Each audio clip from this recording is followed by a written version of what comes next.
بحبك قد زكى قلبي وطابا ورق فجاز بالوجد السحابا ألست المصطفى خير البرايا وأكملهم جمالا وانتسابا بنورك أشرق الإيمان فينا ولم يترك ضبابا Ey cemaat, adam yanlışar, günahkardır adam, ona gördüğün yoktur ha.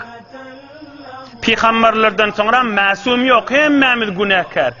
Görürün şey, Müslüman özünü mıdam tof etmeliler şeytana. Şeytanın oyunçası olmalılar.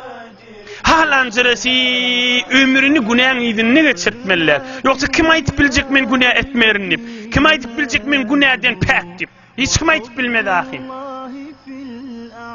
Emme her zadın bir midennesi var. Adam bir yanlışya giriye, basımıra kaçman bernamasını olmalı. Tarafın yüzüne kalmanı.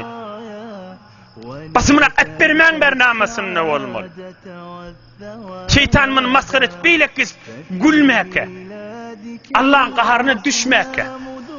Ya şeytan malı ile ağırlıya, pulunken niye dersen? Oynaya pulunken, oynaya.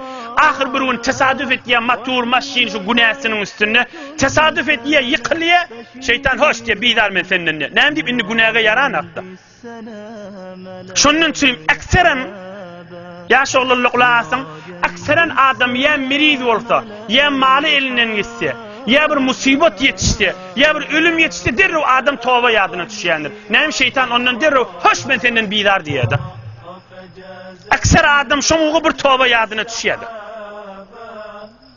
Felemme kefere kâle inni beriyum minke.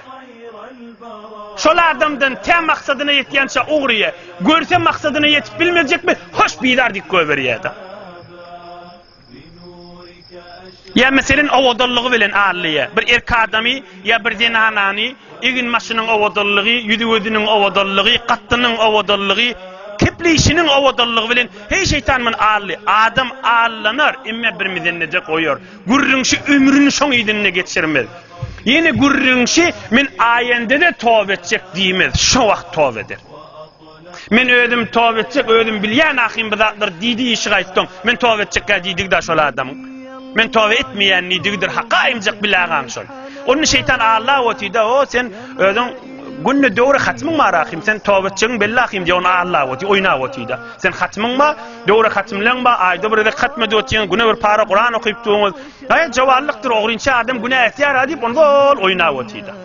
Maskaret diyedi. Ohum ovodallık bilen Allah'ya her hatsan yan kıyanak bir merizlik yetişse ovodallık bilen şeytanın Allah otida. Mana bir bedeninin bir yerinin mikrop gir ya mın yık ya da görüya ovodallığının peyda yok. Hatsan bedeninin mikrop gir bir kılınna şeytan inimin etberiya da. Men senden bidar yok bolli. İnni biliye hiç şeyda. Ömrün boş geçirtir, vaktin boş geçirtir.